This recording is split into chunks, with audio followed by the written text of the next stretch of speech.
والسلام على سيدنا محمد وعلى آله وأصحابه أجمعين أما بعد إلى نظرة النبي المصطفى رسول الله صلى الله عليه وسلم وإلى أزواجه وذريته وصحبه الكرام شهد لا إله إلا الفاتحة.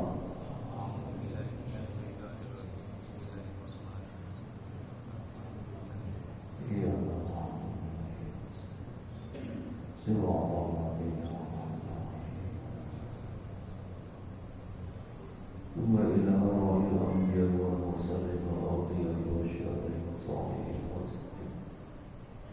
والعلماء العاملين والمصنفين والمخلصين والمجاهدين في سبيل الله. ثم إلى أرواح آبائنا وأمهاتنا وأجدادنا وجداتنا ومعلمينا ومعلمينا. ونخص خصوصا إلى مؤلف هذا الكتاب الفاتحة.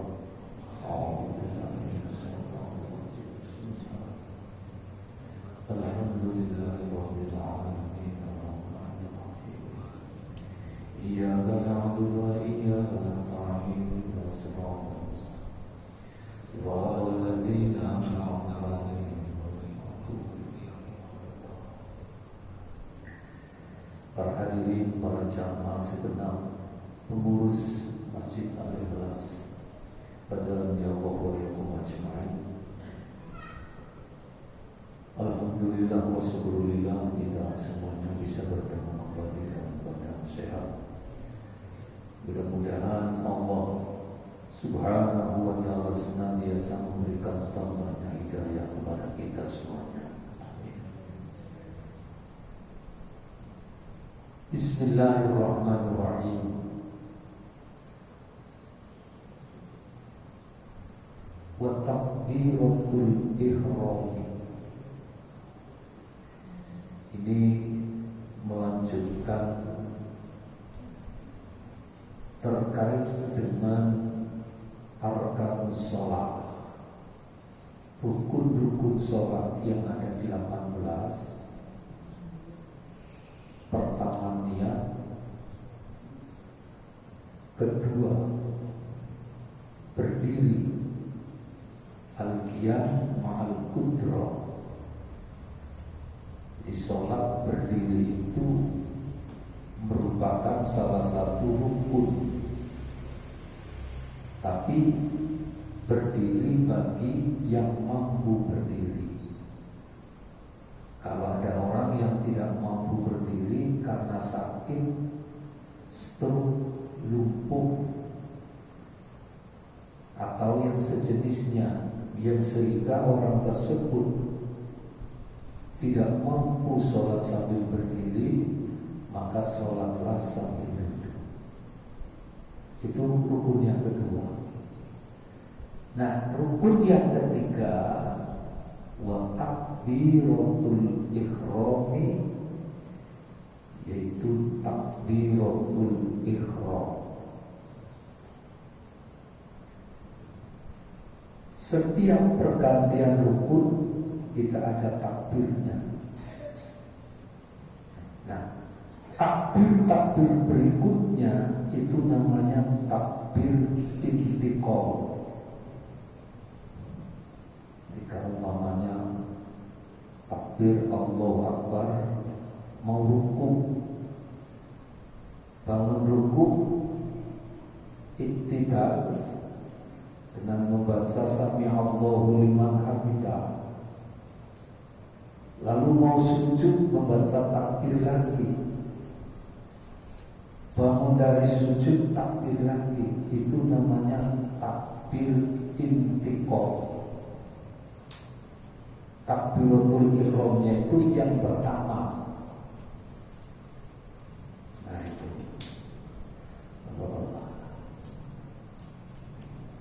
at-takbiratu ruknun min arkanis sholati. Jadi takbir itu merupakan bagian daripada rukun-rukun sholat.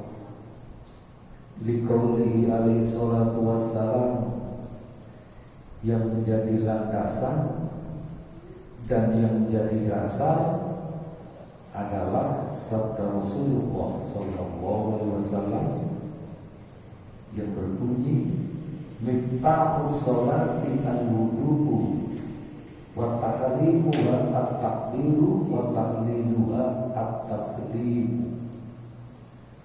Nah, kata Rasulullah,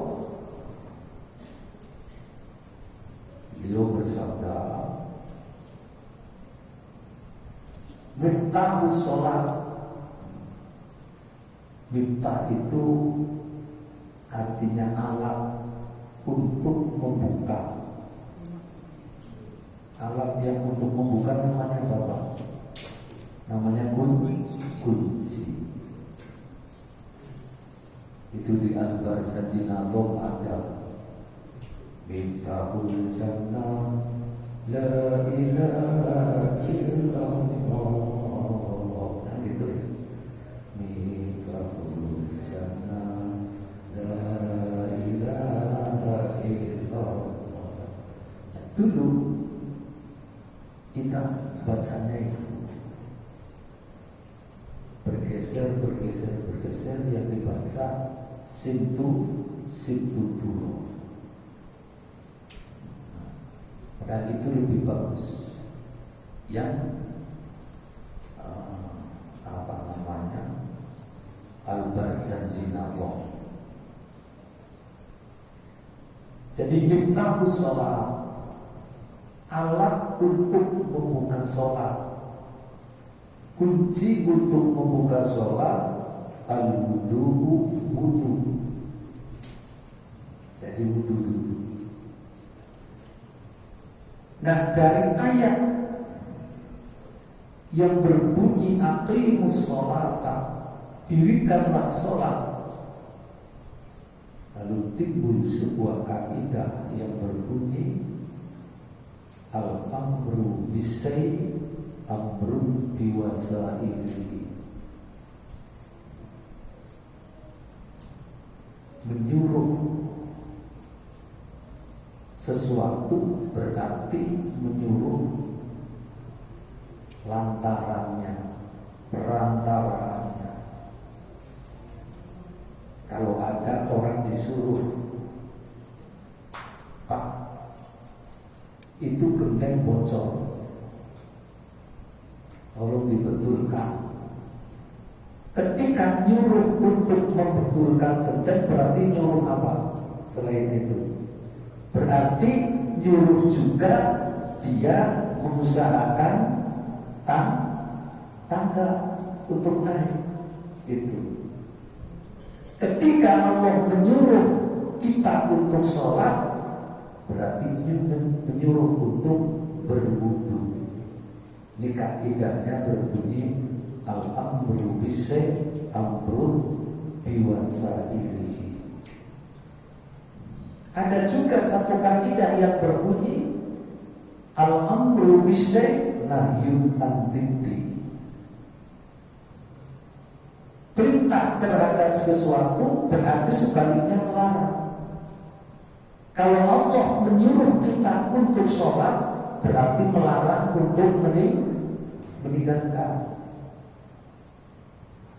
Jadi yang bikin kaidah itu orang-orang serius ya. Imam Syafi'i yang luar biasa. Nah, orang-orang yang jenius, orang-orang yang luar biasa ini di dalam sejarahnya tidak ada cerita-cerita baik dari murid-muridnya atau dari pengikut-pengikutnya yang mempunyai dan memiliki karomah-karomah yang di luar nalar.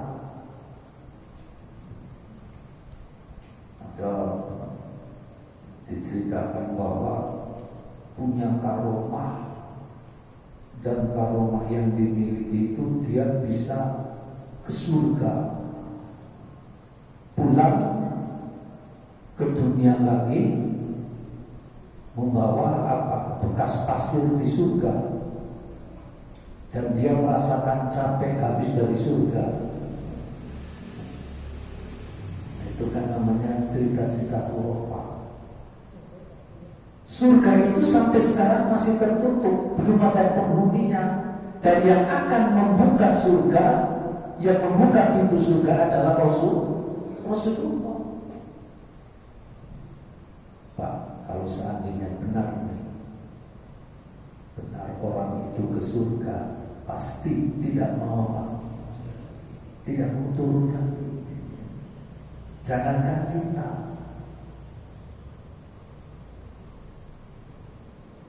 Nabi siapa yang ke surga terus gak mau turun lagi? Nabi siapa? Nabi Idris. Nabi Idris. Makanya kalau bicara tentang ahli politik, yaitu Nabi Idris. Pengen ke surga prosesnya panjang. Ingin mati dulu, ya, setelah ingin mati, sudah mati, proses seperti apa di neraka dan segala macamnya gitu. Terakhir di surga. Begitu sudah di surga, disuruh turun sama malaikat gak mau. Tapi bagaimanapun juga harus mau karena sudah merasakan di surga. Alih-alih sedarnya ditinggal di sana. Mau turun tapi sedarnya ditinggal. Begitu sudah diturunkan ke dunia, bilang sama malaikat sedarnya ketinggalan. Namanya kan ahli politik, itu strategi. Begitu kesana lagi disuruh turun, kan saya sudah turun di dunia. Begitu. Itu Nabi Idris. Nah, kalau seandainya orang seperti kita lalu dibawa ke sana, ke alam malakut, ke surga, gak bakalan mau turun lagi, Pak. Dengan keindahan yang ada di surga. Ini malah mengatakan capek dari surga.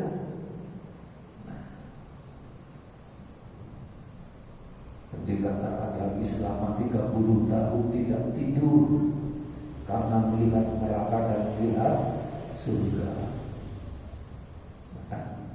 Ajaran-ajaran yang menyesatkan seperti itu, yang tidak ada dasar dan tidak ada landasannya. Jadi minta sholat, kunci untuk membuka sholat itu al-wudu.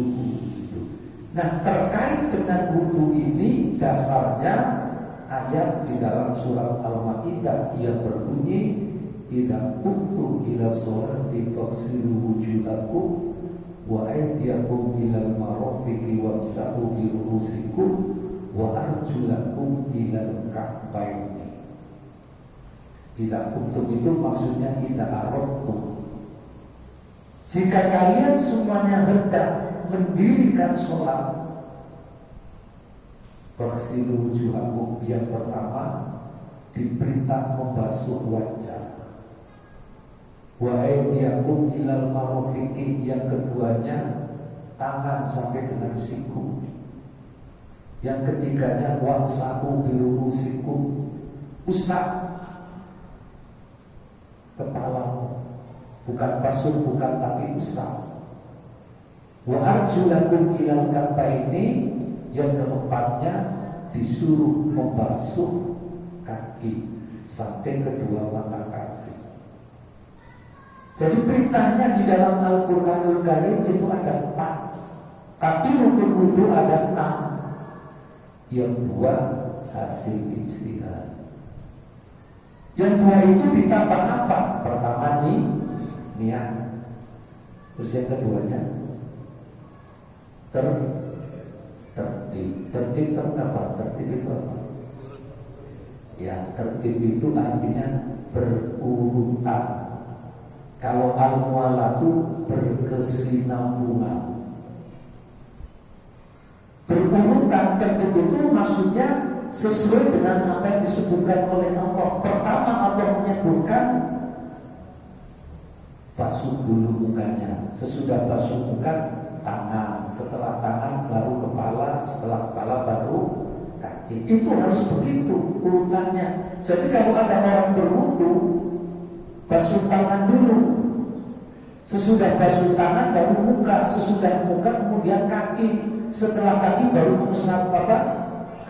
Basah wudunya, tidak tertib, tidak berurutan.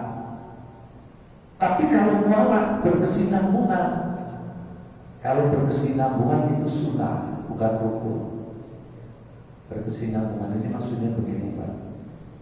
Setelah kita selesai membasuh muka, langsung membasuh kedua tangan. Yang tidak berkesinambungan gimana? Habis membasuh muka, terus kemudian di saku ada HP, HP-nya bunyi, terus akhirnya HP-nya diambil, lalu teleponan dulu. Begitu telepon kira-kira sudah 5 menit, baru dilanjutkan apa? Basuh tangan. Itu namanya tidak mualah. Tetap sah wudunya, tetap sah, nggak apa-apa. Cuma tidak mualah, tidak mendapatkan kesunatan.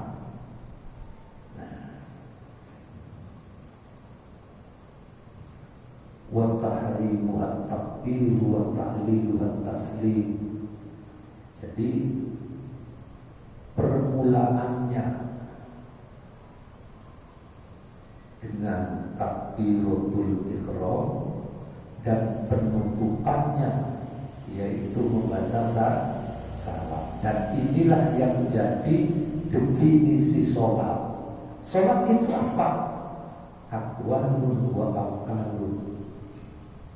Jadi yang dinamakan sholat adalah gerakan dan bacaan yang diawali dengan takbiratul ihram, diakhiri dengan salam. Kalau dulunya pengertian sholat itu ad-du'a'u wal istighfar, itu menurut arti bahasa. Menurut arti bahasa, sholat itu adalah doa. Doa itu artinya permohonan yang sifatnya bebas. Nah, kalau orang berdoa, minta dipanjangkan umur, minta yang berkah hidupnya, ya, minta dijaga iman dan Islamnya, memohon meninggal dunianya husnul khotimah, itu namanya doa. Tapi kalau istighfar, permohonan ampun atas dosa-dosa yang kita lakukan. Jadi kalau kita astagfirullahaladzim, itu artinya kita memohon ampun kepada Allah. Rasulullah saja yang sudah dijamin oleh Allah masuk surga yang tanpa dosa, itu sehari tidak kurang dari 70 istighfarnya. Itu Rasulullah. Nah, kita dalam kehidupan kan banyak dosa-dosa. Ada lagi istilah apa? Doa, istighfar, terus istighosa. Kalau istighosa itu mohon pertolongan. Istaghithuna, nah itu kan. Jadi mohon pertolongan saat awal mula terjadi peperangan di dalam Islam, yaitu namanya perang Badar. Saat perang Badar, maka Rasulullah mohon pertolongan kepada Allah, dan pertolongan yang Allah berikan itu dengan mengirimkan tentara-tentara dari malaikat. Sehingga 313 orang Islam dapat mengalahkan pasukan kafir yang jumlahnya 1000 orang yang sudah berpengalaman perang. Ya, 313 banding 1000 kan berarti 1 banding 3. 1/3. Tentu saja dengan peralatan-peralatan yang sederhana, Jadi berhadapan perjalanan dulu itu berbeda dengan sekarang. Seperti yang terjadi di Palestina sudah 32 hari porak-poranda dan banyak warga-warga sipil yang meninggal dunia yang menjadi korban keganasan daripada para orang-orang Israel. Tapi ada satu hal yang tidak mungkin orang Israel mengebom, menghancurkan, yaitu Masjidil Aqsa. Ada beberapa masjid yang porak-poranda, tapi kalau untuk Masjidil Aqsa itu tidak mungkin, karena mereka pun juga mengakui disitulah ada sebuah bangunan yang menurut mereka itu dijanjikan orang-orang Israel itu. Satu itu. Yang kedua, kalau seandainya Masjidil Aqsa itu dihancur-hancurkan, umat Islam seluruh dunia pasti marah. Karena Masjidil Aqsa salah satu masjid yang namanya diabadikan oleh Allah di dalam Al-Quran. Subhanalladzi asra bi'abdihi laylan minal masjidil harami ilal masjidil aqsa alladzi barakna hawlahu linuriyahu min ayatina innahu was-sami'ul basir. Jadi di dalam Islam ini perjuangan Rasulullah, masjid itu banyak. Termasuk di Madinah, Masjid Nabawi dibangun oleh Rasulullah. Masjid Quba dibangun oleh Rasulullah pada saat Rasulullah itu hijrah ke Madinah. Ada Masjid Jum'ah, ada Masjid Qiblatain.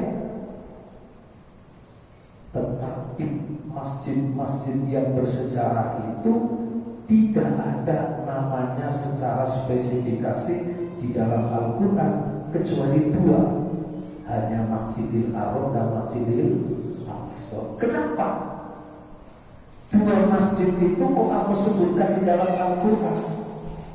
Karena dua masjid itu menjadi kiblatnya orang Islam. Nah dulu sebelum umat Islam sholat menghadap ke Syatrul Masjidil Haram yang di dalamnya ada Ka'bah, itu awalnya sholat menghadap ke Baitul Maqdis, Palestina. 16 bulan.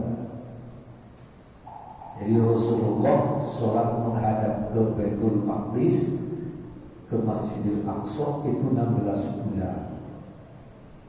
Saat itu orang-orang Yahudi mengklaim kalau itu adalah merupakan kiblat mereka. Sehingga Rasulullah tidak suka, lalu Rasulullah memohon kepada Allah supaya kiblatnya itu diganti. Permohonan Rasulullah dikabulkan oleh Allah, yaitu dengan Allah menurunkan ayat yang berbunyi qad nara taqalluba wajhika fis samai falanwalliyannaka qiblatan tardaha wa walli wajhaka syatrul masjidil haram. Sungguh kami melihat bahwa Rasulullah bolak-balik menghadap ke atas sambil menandakan tangan, memohon kepadaku supaya kiblatnya itu dipindah, kiblat yang kamu suka.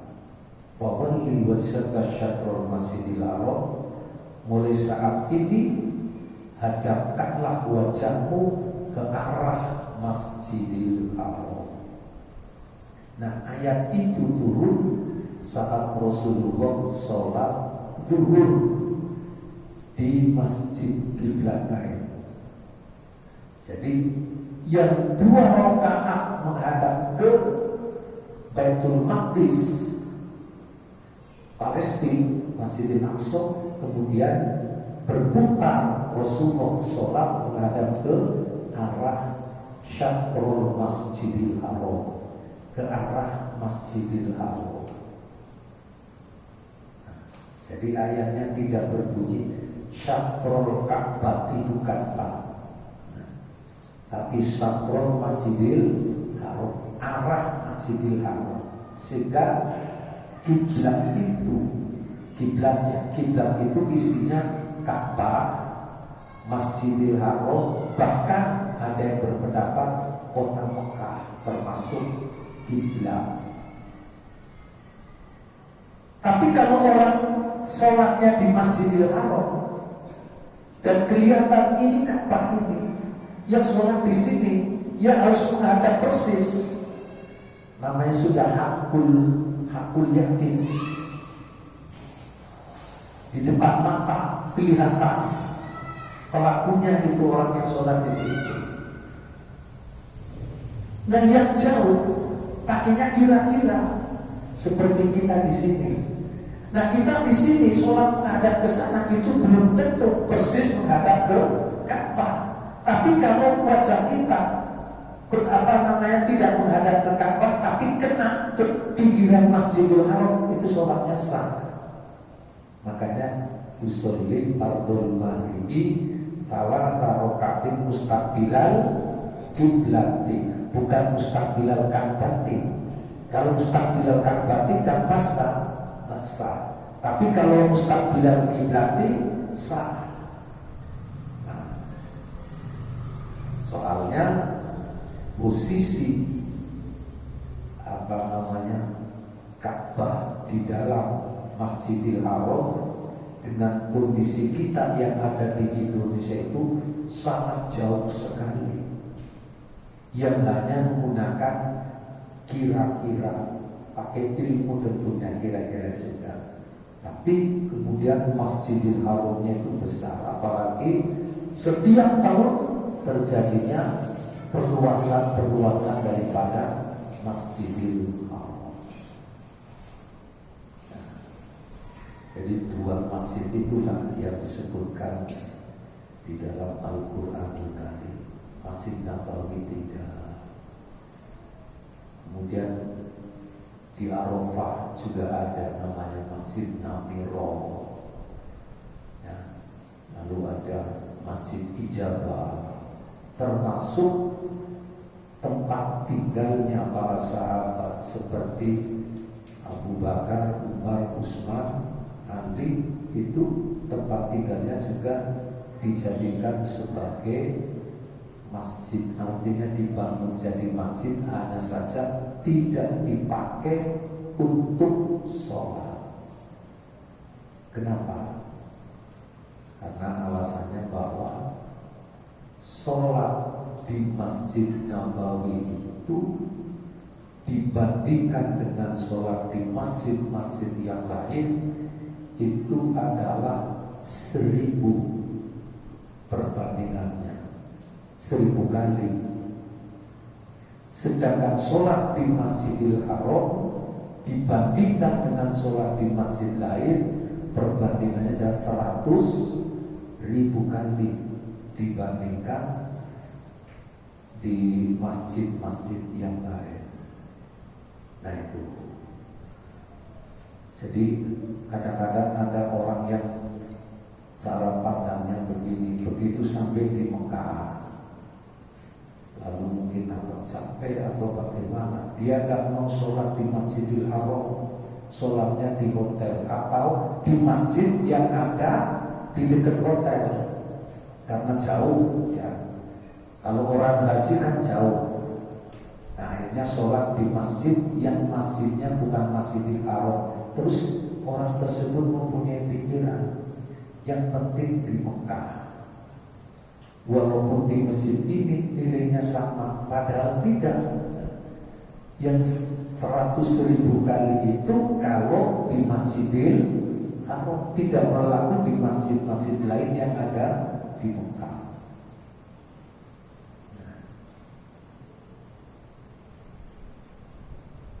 Rawahu Abu Dawud. Hadis ini diriwayatkan oleh Abu Dawud, wa Tirmidzi dan Imam Tirmidzi, wa ghairuhuma selain daripada Abu Dawud dan Tirmidzi bi isnadin shahihin dengan sanad yang sahih. Sanad itu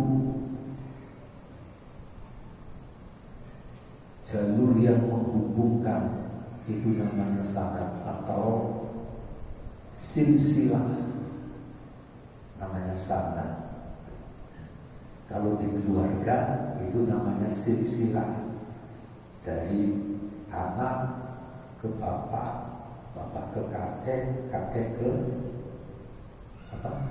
buyut dan seterusnya. Itu namanya sanad, silsilah. Nah, sekarang yang sedang dipermasalahkan itu silsilahnya klan Ba'alawi, yang mereka mengaku sebagai cucu Rasulullah, tapi hasil tesis dari Kiai Imaduddin Usman Al-Bantani sampai sekarang belum terbantahkan. Nah, itu mereka tidak memberikan respon. Mestinya kalau Kiai Imaduddin dianggap memfitnah, itu mestinya dilaporkan, gitu. Tapi tidak dilaporkan. Tapi mereka tidak merespon. Artinya Pak, membiarkan gaduh. Mestinya kan ketua Robitohnya itu langsung mengambil sikap, pertemuan dengan Kiai Imaduddin yang telah menemukan hasil penelitiannya. Tapi tidak, malahan dianggapnya apa? Kayak semacam suara kentut atau apa begitu cara menganggapnya. Itu mestinya kan tidak seperti itu. Kalau di bawahnya itu gaduh, itu yang punya tanggung jawab adalah ketuanya, yaitu ketua Robitohnya, untuk menyelesaikan permasalahan-permasalahan yang diragukan atas pertemuan ilmiah yang dilakukan oleh Kiai Imaduddin Al-Bantani. Juga terus seperti bola panas, ini terus bergulir setiap hari, tidak ada habis-habisnya. Sampai berita yang terkait dengan masalah Pilpres itu kalah dengan yang ini, kalah bumi dengan berita yang terkait dengan masalah nasab atau silsilah. Wa qala al-hakimu, dan berkata Imam Hakim, wa ala syarti muslimin, wa fi sahihaini, di dalam dua sahih, artinya Sahih Muslim dan Sahih Bukhari, ya, itu tersebut hadis berbunyi, idza kunta ila sholati fa'asbihil wudu'a tsumma istaqbilil qiblata wa kabbir.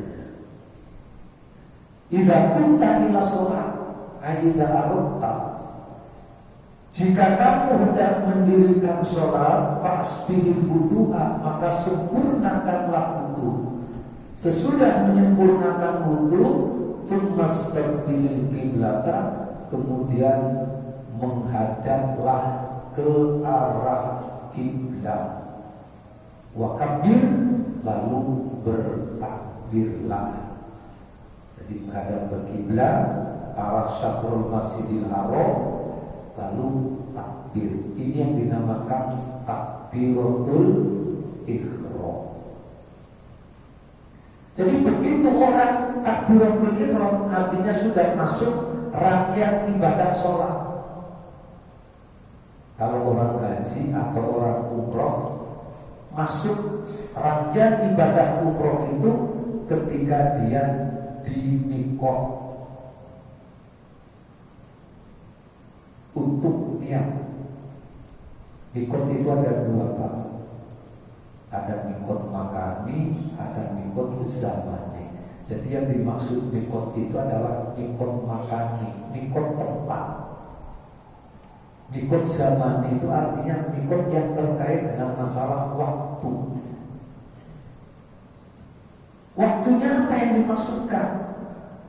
Yang dimaksudkan dengan mikot zaman ini yang terkait dengan masa, ya, dengan masa, dengan waktu. Itu ada perbedaan antara haji dan umroh. Kalau mikot zaman untuk umroh itu sepanjang masa, setiap hari ada terus, setiap bulan ada terus. Tapi kalau untuk mikot zaman yang terkait dengan masalah haji itu tidak selalu ada. Makanya orang mau berangkat haji dari sekarang ini ke sana untuk haji nggak bisa. Bulan depan orang mau berangkat haji, mau menunaikan ibadah haji terus berangkatnya bulan depan, nggak bisa. Kalau haji itu ada ayatnya, al-hajju asyhurun ma'lumat. Haji itu pada bulan-bulan yang telah ditentukan. Kapan bulan yang telah ditentukan untuk haji? Mulai dari bulan Syawal, Dzulqa'dah, Dzulhijjah, 3 bulan. Jadi umpamanya ada orang dari Indonesia ke sana bulan Syawal, itu sudah bisa niat untuk haji. Gitu. Berarti otomatis hajinya haji tamattu, umroh dulu. Sudah umroh, menunggu untuk pelaksanaan ibadah haji, berarti 2 bulan lebih. Gitu. Tapi kalau niat haji, niatnya itu di bulan puasa, walaupun umroh dulu haji tamattu nggak boleh. Jadi kalau bulan Ramadan ya berarti umroh saja, tidak untuk haji. Dan umroh sehari bisa 2 kali, bisa 3 kali. Besoknya umroh lagi, besoknya umroh lagi bisa. Kalau haji itu hanya ada di bulan Dzulhijjah. Dan sentralnya orang haji itu adalah wukuf di Arafah. Dan wukuf di Arafah itu mesti harus tanggal 9 Dzulhijjah. Jadi kalau ada orang wukuf di Arafah kok sesudah Idul Adha nggak sah. Itu harus di tanggal 9 Dzulhijjah. Tanggal 9 Dzulhijjah adanya 1 tahun hanya sekali. Oleh sebab itu orang haji setahun cuma sekali. Pernah ada seorang sahabat bertanya kepada Rasul, ya Rasul, orang tua saya semasa hidup ingin menunaikan ibadah haji, namun belum sempat beliau menunaikan ibadah haji, meninggal dunia. Bolehkah saya berhaji untuk orang tua saya? Rasulullah menjawabnya bukan boleh, tidak seperti itu jawabnya. Apa jawab Rasulullah? Bukankah kalau orang tua kamu meninggal dunia dan masih punya hutang, kamu yang membayarkan? Itu cara Rasulullah menjawabnya. Dengan jawaban seperti itu udah langsung paham. Gitu.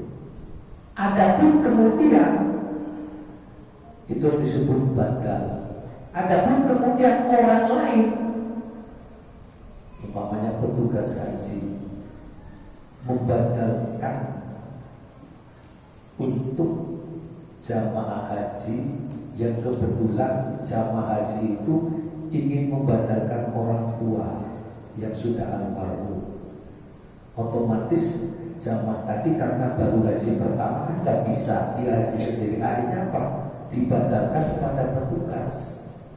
Nah itu hasil daripada ijma.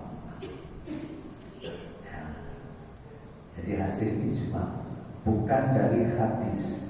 Hadisnya itu anak membatalkan orang tua. Sehingga kemudian dari ijma kesepakatan ulama, orang lain pun bisa membatalkan haji. Kalau awalnya anak yang membatalkan. Sekarang kalau umpamanya apalagi kesempatan untuk menunaikan ibadah haji menunggunya saja sampai puluhan tahun.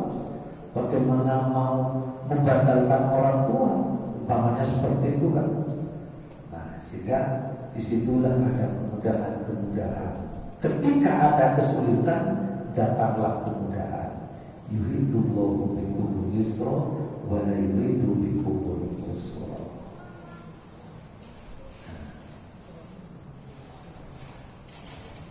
Qala Nawawi wa huwa aqsamul adillah.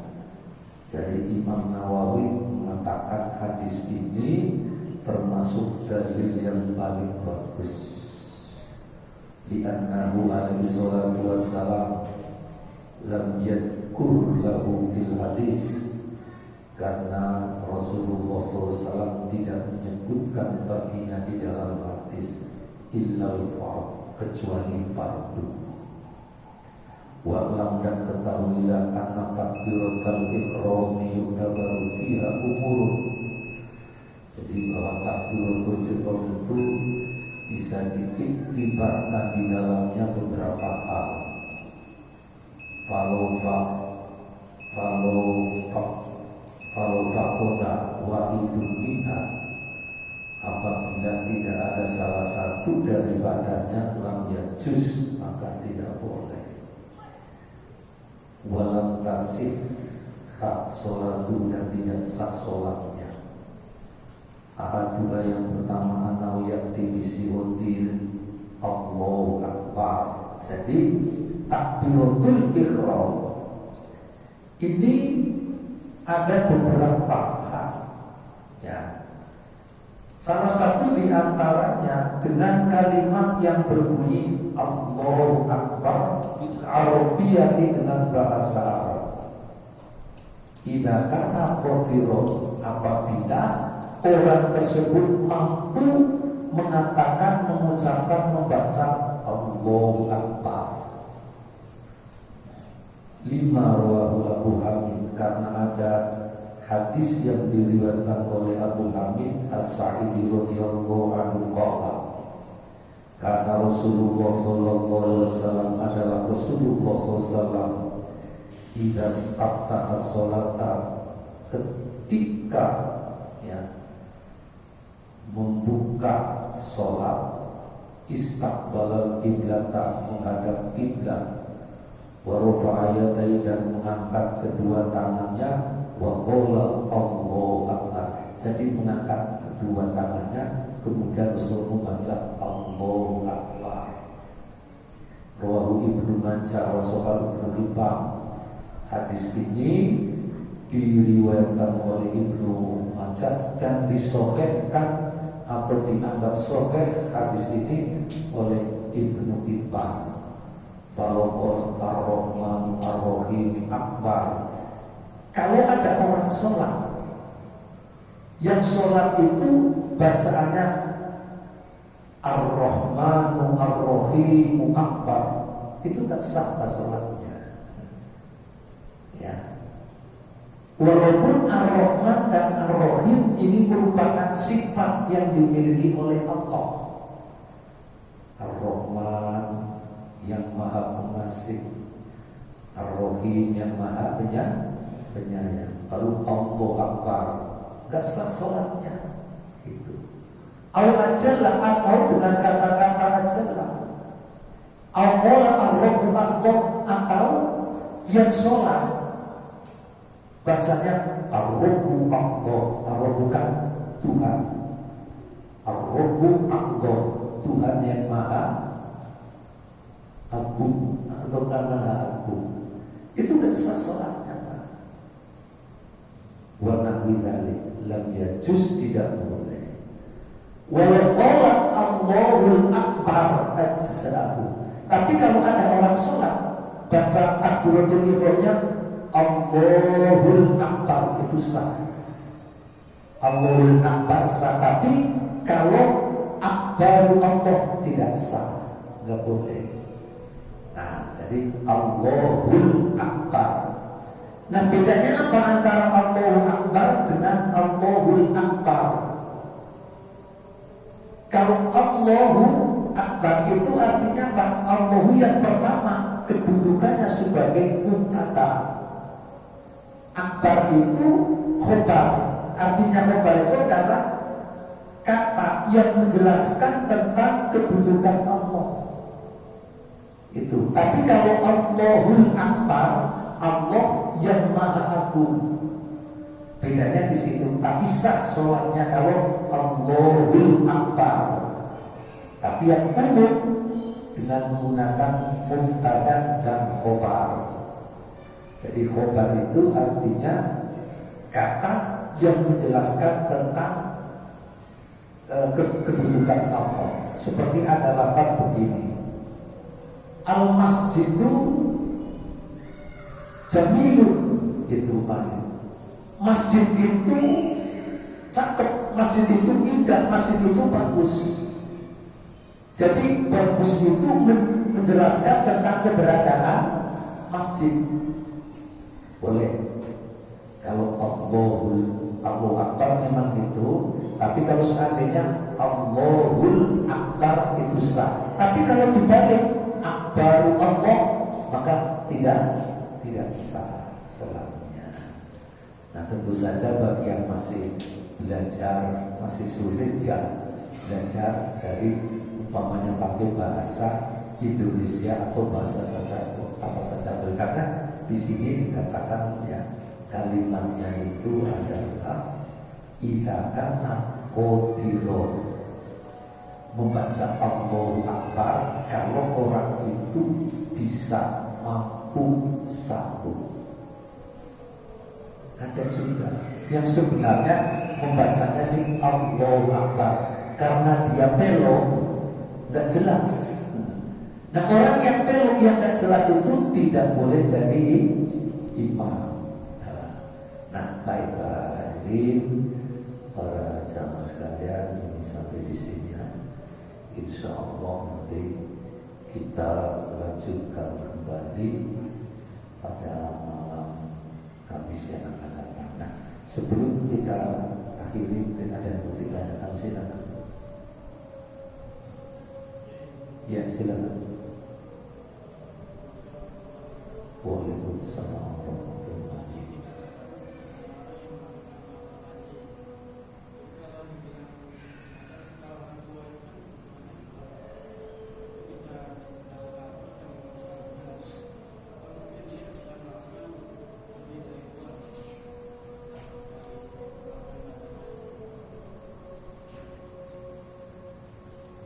Anak untuk orang tua itu.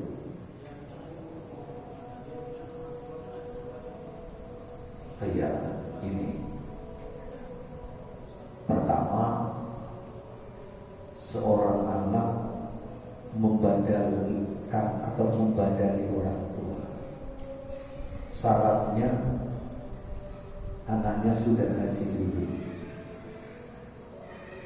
Dan sudah haji itu artinya tidak bisa dalam satu pelaksanaan haji orang melaksanakan dua haji, nggak bisa. Pengertiannya, kalau tahun ini haji untuk dirinya sendiri. Kalau kemudian ada kesempatan tahun depan untuk orang tuanya. Pertanyaannya, ketika orang tua itu dua, apakah boleh satu anak langsung menghajikan untuk dua orang? Nggak bisa, harus satu-satu. Harus satu-satu. Umpamanya mau mana dulu, ibu dulu boleh. Kalau di dalam hadis Rasulullah ketika ada seorang sahabat bertanya, yang pertama saya harus berbaik kepada siapa dulu? Ibumu. Lalu kepada siapa? Ibumu. Lalu kepada siapa? Ibumu. Lalu kepada bapakmu. Itu Rasulullah menyebutnya ibu 3 kali. Kadang-kadang ada yang mempresentkan ini, kata-kata ibumu, ibumu, ibumu, baru ayahmu. Ada yang mempresentkan. Mempresentkannya apa? ibumu berarti ibunya berapa? 3. Jadi yang mau presentkan bapak-bapak lagi. Bapak-bapaknya bilang sama anaknya, nah, tahukah Rasulullah pernah bersabda apa? Ketika ada seorang sahabat bertanya kepada Rasulullah, sahabat bertanya kepada siapakah saya berbuat baik? Ibumu, lalu ibumu, lalu ibumu, lalu baru bapak. Kan bapak baru 1, ibunya, ibu kamu baru 1, 2 lagi kan? Ada seperti itu di presenting itu. Jadi itu artinya apa? Perbandingannya berbuat baik kepada orang tua yang dalam hal ini ibu itu lebih didahulukan, sehingga ada orang ketika mau membatalkan haji untuk ibunya. Nah kalau umpamanya begini, kejadiannya begini, sudah haji sekali, terus berangkat lagi, yang kedua niatnya untuk membatalkan ibunya, sekalian untuk membatalkan ayahnya, tapi caranya nyari orang di sana, petugas, saya mau membatalkan haji buat bapak saya almarhum bapak. Nanti di sana ada petugas, ngomong saja sama petugas, nanti petugas yang akan mencari. Biasanya bayarnya sekitar 10 juta, ya 10 juta itu kalau untuk membatalkan itu. Nah, jadi bapak-bapak sama sekalian, sekarang kalau tidak membatalkan, ada orang haji Pak ya, begitu haji kondisinya sudah payah, karena haji bukan ibadah fisik Pak, kondisinya sudah payah. Begitu pulang setelah selesai rangkaian wukuf di Arafah, selesai wukuf dilanjutkan ke Musdalifah malam hari, dari Musdalifah berlanjut ke Mina untuk melempar jumroh 3-4 hari di sana. Pulang sudah, artinya pulang maksudnya itu dari Mina kembali ke Makkah, ke hotel yang ada, sudah tenaganya sudah habis-habis. Masih ada satu rukun yang harus dilaksanakan, dan rukun ini tidak bisa diwakilkan. Kalau pada waktu di Mina untuk melempar jumroh, saya sudah gak mampu dengan capek gitu, itu masih bisa diwakilkan sama petugasnya. Ngomong saja sama petugasnya, Pak, saya minta tolong ini, saya nggak bisa ke sana, saya tolong dibandari untuk melempar jumroh, tinggal sebut namanya, nanti petugasnya ke sana bawa batunya. Setelah petugas melempar untuk dirinya sendiri, baru lempar untuk tadi. Karena melempar jumroh itu bukan rukun tapi wajib. Tapi kalau umpamanya jamaah haji itu tidak ngomong, tidak titip sama petugas, dan dia tidak melempar jumroh, dia kena tahu satu ekor kambing. Jadi harus ngomong biar dilemparkan. Begitu sudah selesai semua yang ada di Arafah, Musdalifah, Mina, kembali ke Mekah, tinggal satu rukun yang terakhir, yaitu tawaf ifadah. Begitu tawaf ifadah, orang tersebut harus tawaf dalam kondisi apapun, nggak bisa ditinggal, maka pakai kursi roda. Begitu pakai kursi roda, ada yang didorong ya, itu didorong dari mulai tawafnya. Orang yang didorong itu tawafnya posisinya di lantai 2. Semakin lebar, semakin lama nyampenya. Kalau yang di bawah ini kapan orang di sini muter, itu cepat. Tapi semakin jauh, semakin lama putarannya. Habis itu selesai langsung ke sebelahnya, yaitu di Sa'i untuk melakukan sa'i baina Safa wal Marwah. Itu biasanya kalau didorong seperti itu 1000 Bang. 1.000 real. Kalau 1 realnya 4.000 berarti sudah berapa? 4 juta. 4 juta itu untuk apa tadi? Hanya untuk tawaf sama sa'i, yaitu namanya tawaf ifadah. Begitu sudah tawaf ifadah sudah selesai, rukunnya sudah selesai. Tinggal nanti kalau mau pulang namanya tawaf wada, pamitan, memohon kepada Allah, ya Allah saya mau pulang, mudah-mudahan nanti bisa kesini lagi. Begitu mintanya kepada Allah. Itu.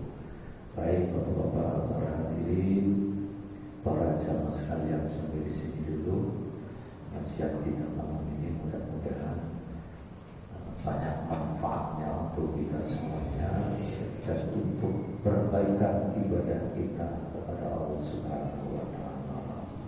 Rabbana wa anfusana wa illam taghfir lana wa tarhamna lanakunanna minal khasirin. Allahumma zidna ilman nafi'a warzuqna rahmatan wasi'ah. Rabbana atina fid dunya hasanah wa fil akhirati hasanah wa qina adzabannar. Subhana rabbika rabbil izzati amma yasifun wa salamun alal mursalin, alhamdulillahi rabbil alamin. Assalamualaikum warahmatullahi wabarakatuh.